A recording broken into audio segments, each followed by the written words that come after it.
আসসালামু আলাইকুম রহমতুল্লাহি ওবরকাতুহু।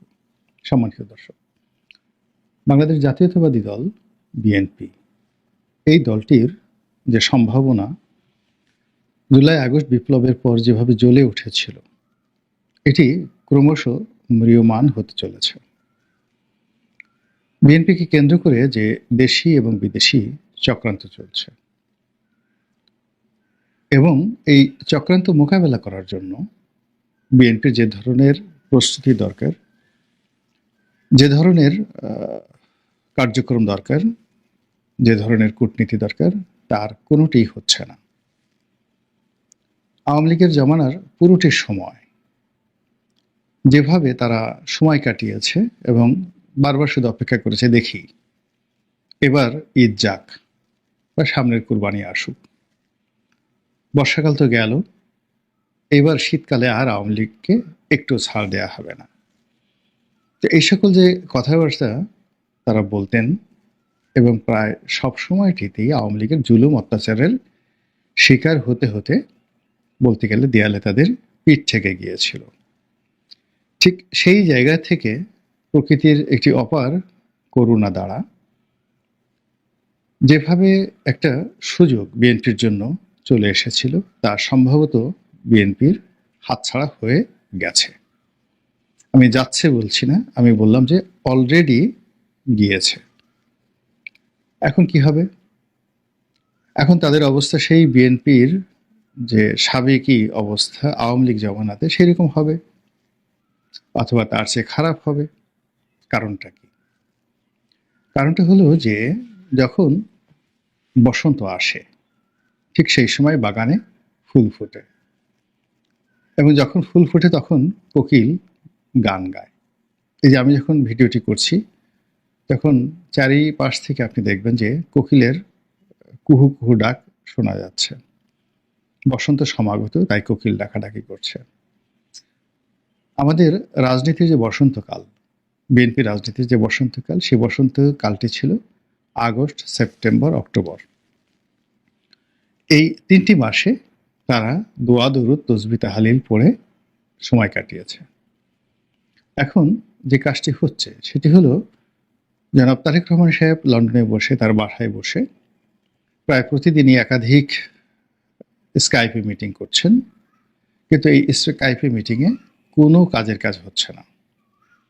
তার দলের যারা লোকজন রয়েছে তাদের মধ্যে কোনো আতঙ্ক, ভয় বা দলের চেইন অফ কমান্ড মান্য করার যে আনুগত্য, সেই আনুগত্য তারা প্রদর্শন করছেন না। অধিকন্ত তৃণমূল পর্যায় থেকে শুরু করে একেবারে সর্বোচ্চ পর্যায়ে বাংলাদেশে যারা রাজনীতি রয়েছে তাদের বিরুদ্ধে বিস্তর অভিযোগ। বিভিন্ন পদ পদবি ব্যবহার করে কোথাও দরকার যদি মব জাস্টিস, তারা সেই কাজটি করছেন, এবং এই অপকর্ম করার জন্য যেখানে জামাতের সাথে মিত্রতা দরকার তা হচ্ছে, শত্রুতা দরকার তাও হচ্ছে, যেখানে সমন্বয়কদের সঙ্গে ছাত্র জনতার সঙ্গে বন্ধুত্ব করা দরকার তাও তারা করছে, আর যেখানে শত্রুতা দরকার তাও তারা করছে।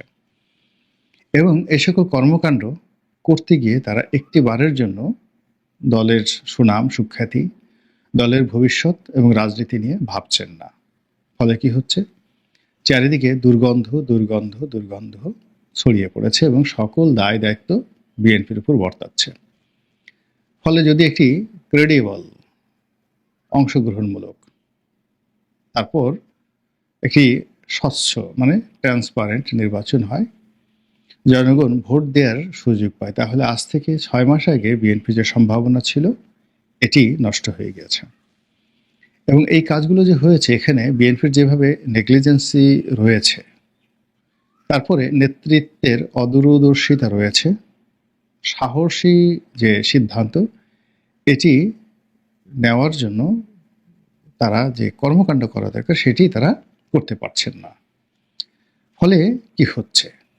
বিএনপি যারা প্রতিপক্ষ তারা মাঠ দখল করে ফেলেছেন, এবং আমরা এখন ছাত্রদের এই নতুন রাজনৈতিক দলকে অনেকে তুচ্ছ করছি, তাচ্ছিল্য করছি।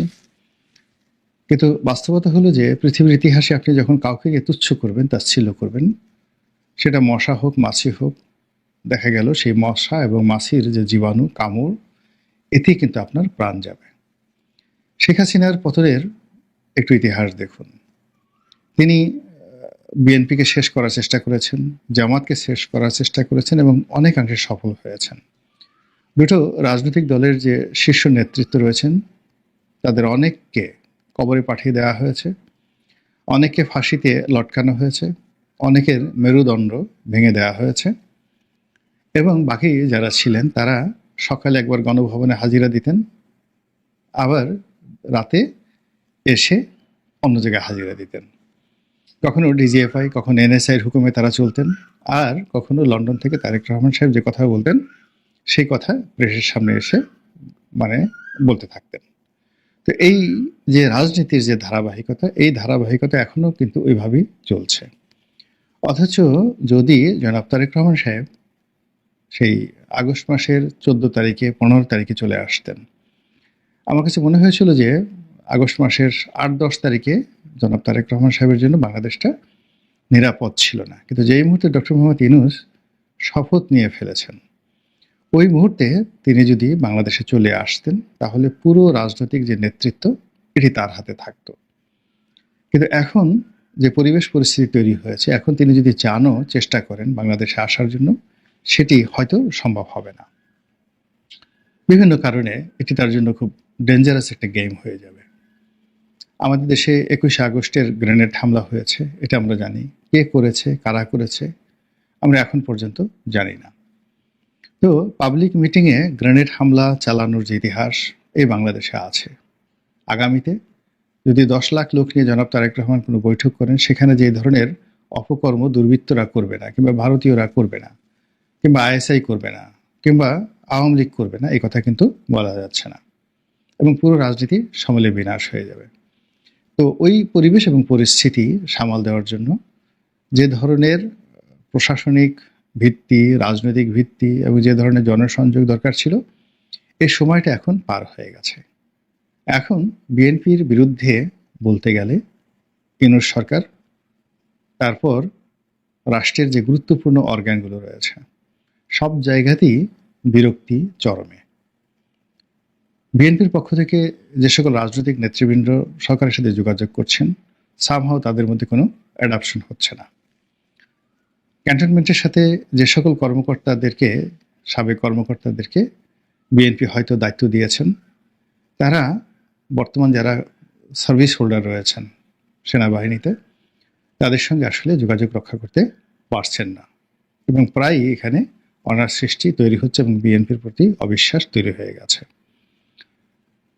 তারপর ছাত্র জনতা যারা আছেন এই মুহূর্তে, তাদের কারোর সঙ্গে বিএনপির কোনো সম্পর্ক এখন পর্যন্ত হয়নি। কিন্তু বিএনপির যে সকল ধড়িবাজ লোকজন রয়েছেন, তারা ঠিকই ছাত্র জনতার দরবারে হাজির হয়ে তাদের অফিসে গিয়ে যার যার কাজকর্ম বাগানো দরকার, যার যতটুকু স্বার্থ রয়েছে সেই স্বার্থ অক্ষুণ্ণ রাখা দরকার, ইত্যাদি কর্মকাণ্ডগুলো কিন্তু তারা অনেকেই করেছেন। আমি নাম বলবো না, কিন্তু ঘটনা সত্য। কিন্তু অ্যাজ এ পার্টি বিএনপি, এবং অ্যাজ এ পার্টি ছাত্র জনতার পার্টি, সেই ছাত্র জনতার পার্টির সঙ্গে কোনো অবস্থাতেই বিএনপির একটা হৃদ্যতাপূর্ণ সম্পর্ক তৈরি হয়নি, বরং এটা এখন অনেকটা দাকুমড়া সম্পর্কে পরিণত হয়েছে। এবং ছাত্র জনতার এই দলটির সঙ্গে এই মুহূর্তে দেশি বিদেশি চক্র কাজ করছে, রাষ্ট্র কাজ করছে, সরকার কাজ করছে। এখানে অঢেল অর্থ রয়েছে, বিত্ত রয়েছে, প্রভাব রয়েছে, প্রতিপত্তি রয়েছে, এবং তারা যে কোনো মব জাস্টিস করে সেটা হজম করার মতো ক্ষমতা এখনো পর্যন্ত তারা রাখে। কাজেই তাদেরকে তুচ্ছ এবং তাচ্ছিল্য করা এক ধরনের, আমি মনে করি, উদাসীনতা। নির্বুদ্ধিতা বলার দুঃসাহস আমার নেই, কেননা বিএনপিতে যারা আছেন প্রায় সবাই আমার সাথে জ্ঞানী গুণী। আমি আমার বাইরের দৃষ্টিকোণ থেকে, আমার যেহেতু একটা প্ল্যাটফর্ম রয়েছে, তাই আমি কথা বলতে পারছি। হয়তো অনেকে বলছেন না, কিন্তু আমি মনে করি রাজনীতি বা অন্য যে কোনো বিষয় তারা আমার চেয়ে অনেক অনেক বেশি জানেন এবং বোঝেন। তো যেটা বলছিলাম, যে এই কারণে কি হলো, এই ছাত্রদের সাথে তাদের সম্পর্কটা তারা এখন স্ট্যাবল করতে পারেনি, বিএনপির সঙ্গে তাদের সম্পর্কটা স্ট্যাবল করতে পারেনি। আর অন্যদিকে দল ভাঙা এবং গড়ার যে অতীত কর্মকাণ্ড রাষ্ট্রের পক্ষ থেকে হয়, সেই কর্মকাণ্ডগুলো কিন্তু দ্বিধার্থে এগিয়ে চলেছে। আর এর মধ্যে আপনি দেখবেন ছোট ছোট রাজনৈতিক দল, কেউ চীন যাচ্ছে, কেউ ইউরোপে যাচ্ছে, কেউ মক্কা যাচ্ছে, কেউ মদিনা যাচ্ছে, এবং যার যার মধ্যে করে তারা কিন্তু আতঙ্কগ্রস্ত আছে। নতুন একটা ভাঙাচোরা হচ্ছে ছোট বড় সব দলের মধ্যেই। আওয়ামী লীগকে মাঠে নামানোর জন্য বিভিন্ন অ্যাঙ্গেল থেকে চেষ্টা করা হচ্ছে। এখানে শেখ হাসিনার কাউন্টার একটি গ্রুপ দাঁড়া করানোর চেষ্টা করা হচ্ছে। আওয়ামী লীগ থাকবে, কিন্তু শেখ পরিবার থাকবে না, শেখ হাসিনা থাকবে না। এখনো পর্যন্ত কনক্রিট কোনো কিছু হয়নি।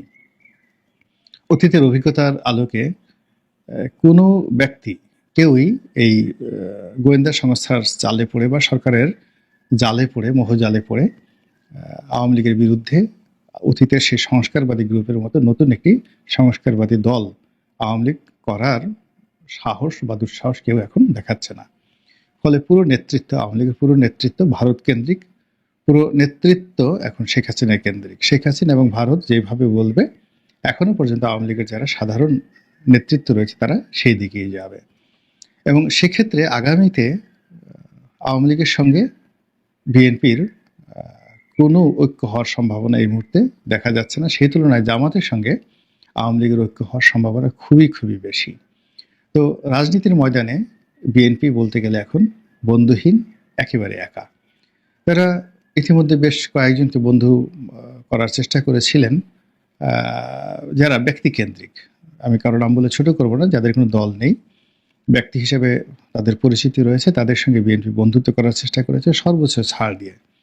কিন্তু এই লোকগুলো টাকার কাছে বিক্রি হয়ে গেছে, হয়তো কোনো দেশি গোয়েন্দা সংস্থা অথবা বিদেশি গোয়েন্দা সংস্থা। এবং এই গোয়েন্দা সংস্থা যদি এই সমস্ত লোকদেরকে এখন বলে তোমরা অমুকের পা চাটো, অমুকের জুতা মাথায় নিয়ে ঘুরো, সেই কাজটাই তারা করবে। ফলে কি হলো, বিএনপির এই যে আগস্টের পরে তারা নতুন যে মেরুকরণ করতে চেয়েছিলেন যাদের সঙ্গে, সেই মেরুকরণ আর হচ্ছে না। ফলে পুরো দলটিকে নিয়ে তার বিরুদ্ধ পক্ষ যারা রয়েছে তারা বিভিন্ন অ্যাঙ্গেলে থেকে অনেকটা একহাট্টা হয়ে গেছে বিএনপি ঠেকাও।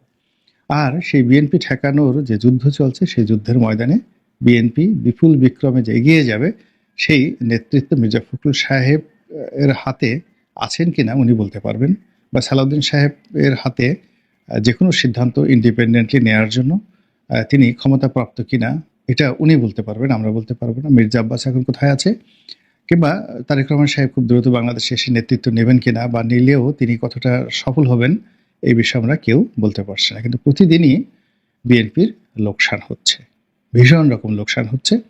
এবং লোকসান হতে হতে আগামী 2-3 মাসের মধ্যে বিএনপি এমন একটা রসকসহীন, মানে আমরা ছোটকালে একটা যাকে বলা হয় বলতাম রসকস সিঙ্গারা বুলবুলি, এরকম তো রসকস সিঙ্গারা বুলবুলি এরকম একটা অবস্থায় পৌঁছে যাবে যে এই দলটি আর নভেম্বর মাসে এসে নির্বাচনে যে হুঙ্কার দেওয়ার পর্যায়ে আর থাকবে না। মহান আল্লাহ ভালো জানেন। আল্লাহ আমাদের সবাইকে হেদায়েত দান করুন এবং হেফাজত করুন। আসসালামু আলাইকুম রহমতুল্লাহি ওয়া বারাকাতুহু।